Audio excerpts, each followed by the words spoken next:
عوام کی کامیابی ان کے استحکام کی کامیابی ہے. استقلال کے ساتھ انہوں نے جس طرح سے اپنے حقوق کے لیے اپنا دفاع کیا، اپنے ملک کا دفاع کیا، اور سامراجیت کے سامنے جھکے نہیں، امپیریلزم کے سامنے جھکے نہیں، کیپٹلسٹ پاورز کے سامنے جھکے نہیں.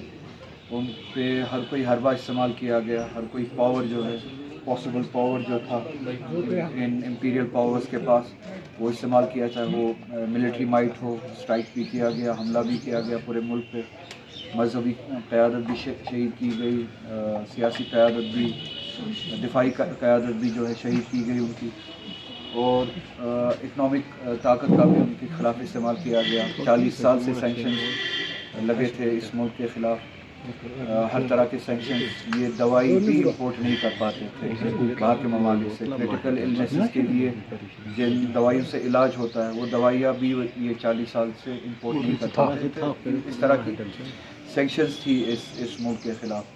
اس کے باوجود بھی انہوں نے فلسطین کے حوالے سے جو اصولی طور ایک سٹینڈ لیا تھا. ملک کی ایک فارن پالیسی تھی کہ فلسطین اور فلسطین کے عوام کی حمایت کریں گے، ہر طرح سے حمایت کریں گے.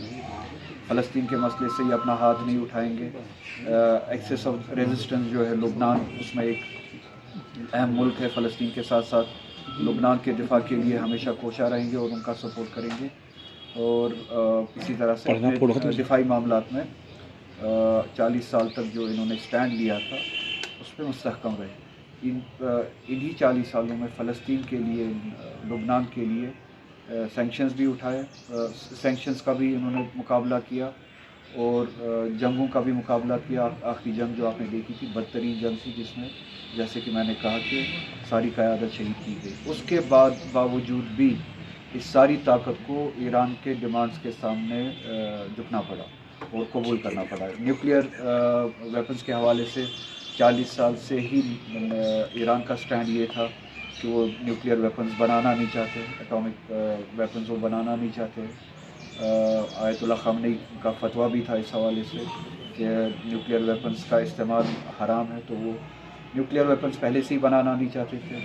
تو جو آج اس نیگوسیشن میں یہ کہا گیا ہے کہ ایران نیوکلیئر ویپنز نہیں بنائے گا، تو یہ اپنے سٹینڈ سے کوئی ایران نیچے نہیں آیا ہے، پیچھے نہیں ہٹا ہے، یہ پہلے ہی ان کا سٹینڈ تھا. اس کے برعکس جو سینکشنز ہے ان کو اٹھانے کی بات کی گئی ہے نیگوسیشنز میں. اسٹریٹ آف ہارمز کو جو ہے کھولنے کی بات کی گئی ہے، یعنی امریکی پریزنس وہاں پہ نہیں ہوگی اسٹریٹ آف ہارمز میں. وہ دوسری کامیابی ہے ایران کے لیے. ایران کے اطراف میں جتنی بھی ملٹری پریزنس ہے امریکہ کی، وہ ملٹری پریزنس جو وہ ہٹائی جائے گی ایران کے نیبرہڈ سے. اس سے بڑی کامیابی مجھے نہیں لگتا ہے کہ اس طرح کے ملک کے لیے ہونی چاہیے جو 40 سال سے سینکشنز کا شکار تھا اور اکیلا تھا، اس کے باوجود لڑ رہا تھا، اور پوری طاقت کو اس پر مجبور کیا، اسرائیل کو بھی، امریکہ کو بھی، اور ویسٹرن پاورز کو بھی، کہ وہ ایران کے نیبرہڈ سے اپنی ملٹری پریزنس کو ختم کرے. جو پیسہ فریز ہوا تھا، ایران کا جو جائز پیسہ تھا، تجارتی پیسہ جو تھا اس اسٹیٹ کا، وہ انفریز کرنے کی بات کی گئی ہے. اور ایران نے جو ہے اس کے مقابلے میں نہ ریزسٹنس سے اپنی حمایت ہٹائی ہے، نہ اس طرح کی کوئی کنڈیشن قبول کی ہے کہ وہ ریزسٹنس سے، چاہے وہ فلسطین ہو، چاہے وہ لبنان ہو، حزب اللہ اور حماس ہو، ان سے اپنی حمایت ہٹائیں گے، اس طرح کی کوئی کنڈیشن انہوں نے قبول نہیں کی ہے. نہ یو ایس اور اسرائیل کی ہیجمنی کو ریجن میں قبول کرنے کی کوئی کنڈیشن انہوں نے قبول کی ہے. تو میں کہوں گا کہ جو قربانیاں ایران کے عوام نے دی ہے، ایران کی قیادت نے دی ہے، اس قربانی نے رنگ لایا. ایران کے عوام نے جو استقامت دکھایا، اس استقامت نے رنگ لایا. اور یہ ہمارے ملک کے لیے بھی، ہندوستان کے لیے بھی مجھے لگتا ہے ایک سبق ہونا چاہیے کہ امپیریل پاورز کے خلاف کیسے لڑا جا سکتا ہے. یہ ملک جو ریجن میں، خطے میں انہی کلونیل پاورز کے خلاف ایک بڑی طاقت مانا جاتا تھا. پچھلے 12 سال میں مودی کی رجیم میں یہ انہی امپیریل پاورز کے سامنے جھکتا آیا ہے. ہم ایک لیڈرشپ مقام سے اب کمپرومائزنگ مقام تک آ چکے ہیں. ایپسٹین رجیم کے سامنے ہم جھک چکے ہیں. جہاں پہ ہمیں کہتے ہیں کہ تیل بیچے، وہاں پہ تیل خریدے، وہاں سے تیل خریدتے. جہاں سے کہتے ہیں کہ تیل نہ خریدے، وہاں سے تیل نہیں خریدتے. ہمارے اطراف میں جو کل کا ہی آپ کے سامنے مثال ہوگی، ایک شپ پہ حملہ کیا، ہندوستانی جس پہ کریو تھا، ان کو قتل کیا گیا. बेगुनाह कत्ल किया गया, मगर हम उसके खिलाफ बात भी नहीं कर पाए। तो इसी तरह से जो ईरान पे जब हमला हुआ, हम खामोश रहे, हम अपने प्रिंसिपल स्टैंड से पीछे हटे। उस वक्त हमने दिखाया कि हम इंपीरियल पावर्स के सामने कैसे कमज़ोर हो चुके हैं। ट्रेड डील में हमें डिक्टेट किया जाता है अमेरिका और इसराइल की तरफ से, अमेरिका की तरफ से ट्रेड डील किन कंडीशंस पे होनी चाहिए, और हम वो कंडीशंस कबूल करते हैं। तो हमारा मुल्क हिंदुस्तान जो है वो लीडरशिप के पोजीशन से नीचे आया है, और उसके बरक्स ईरान ने ये दिखाया कि वो उसूल के बुनियाद पे एक ताकत का मुकाबला कैसे कर सकते हैं। और मैं ये भी इस बात में दोहराऊंगा, मैं जम्मू कश्मीर के अवाम से भी इसी मिसाल को कोट करते हुए कहूँगा कि हम भी इसी तरह से अपने जायज़ का आईनी हुकूक, कॉन्स्टिट्यूशनल राइट्स के लिए पुरअमन जदोजहद लड़ सकते हैं। अगर 40 साल से एक कौम जिनकी इकॉनमी को तबाह किया गया, जिनकी लीडरशिप को तबाह किया गया, जिनके मुल्क को तबाह किया गया, लीडरशिप को शहीद किया गया, वो अपने हुकूक के लिए अगर वो लड़ सकते हैं, तो हमारे आईनी हुकूक है, हमारे कानूनी हुकूक है, हमें इसी मुल्क के आईन ने कुछ हुकूक दिए हैं, उन हुकूक के लिए हमें लड़ने से कौन रोकता है। इस तरह के प्रिंसिपल्स हमारे लिए भी जो है सबक है कि हम अपने हुकूक के लिए लड़ सकते हैं। Thank you sir. और इस अलावा मैं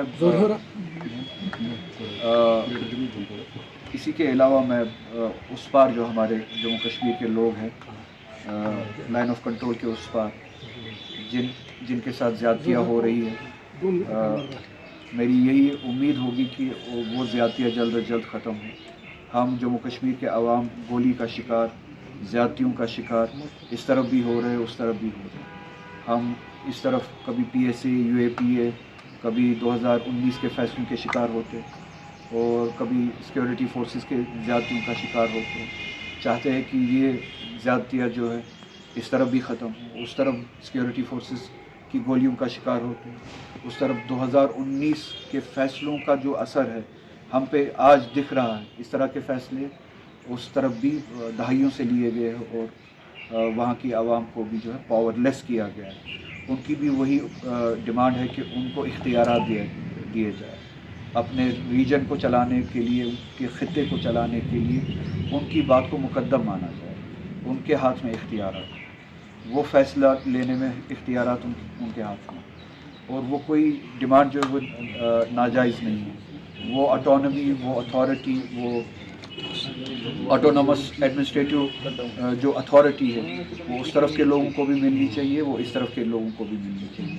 दोनों ममालिक को इन जायज़ डिमांडों को सुनना है। हमने ऑटोनमी के लिए एस्पायर किया था, न कि ग़ुलामी के लिए, ना उस तरफ ना इस तरफ। ऑटोनमस स्टेटस हमारा रेस्टोर किया जाए, उस तरफ भी और इस तरफ भी, और लोगों की डिमांड्स को जो है इज़्ज़त से सुना जाए, ना कि गोली से जवाब दिया जाए, चाहे उस तरफ हो चाहे इस तरफ।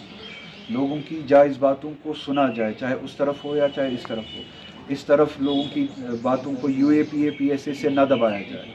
इसी तरह से वहाँ भी सिक्योरिटी फोर्सेस की बातों से लोगों की जायज़ डिमांडों को ना दबाया जाए। पीसफुल डेमोक्रेटिक कॉन्स्टिट्यूशनल राइट्स की बात अगर उस तरफ होती है या इस तरफ होती है, उन बातों का जो है एहतराम रखा जाए। ये कत्ल आम, ये UAPA का इस्तेमाल, ये PSA का इस्तेमाल, ये 2019 के जैसों की अथॉरिटेरियन फैसलों का इस्तेमाल दोनों तरफ। अगर आपका सपना भी गवर्नमेंट जॉब पाने का है लेकिन बड़ी बड़ी फीस बन रही है परेशानी, तो मायूस होने की ज़रूरत नहीं है। मेहनत और सही गाइडेंस से ही हर सपना पूरा किया जा सकता है। जम्मू कश्मीर और लद्दाख का भरोसेमंद और जाना माना कोचिंग इंस्टीट्यूट कैरियर अड्डा पिछले 10 सालों से हजारों बच्चों को SSC, JKSSB, बैंकिंग, डिफेंस और दूसरी गवर्नमेंट जॉब्स की शानदार तैयारी करवा रहा है।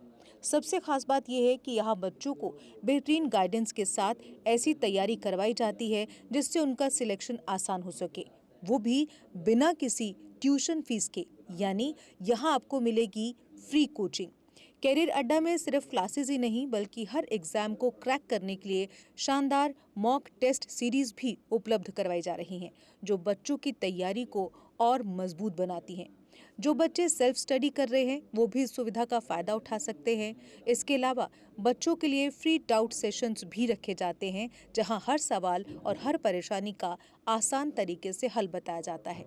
कैरियर अड्डा की मेहनत और बेहतरीन टीचिंग का नतीजा है कि आज 3500 से ज्यादा बच्चे किसी न किसी सरकारी नौकरी में अपनी खिदमत अंजाम दे रहे हैं। अगर आपका भी सपना 2026-27 में गवर्नमेंट जॉब हासिल करने का है तो देर किस बात की। आज ही जुड़िए कैरियर अड्डा इंस्टीट्यूट के साथ और अपने सुनहरे मुस्तकबिल की शुरुआत कीजिए। हमारा पता है कैरियर अड्डा इंस्टीट्यूट, नियर गुरुद्वारा, रिहाड़ी चुंगी, जम्मू। जम्मू कश्मीर की खबरों के लिए जुड़े रहिए JK अपडेट के साथ।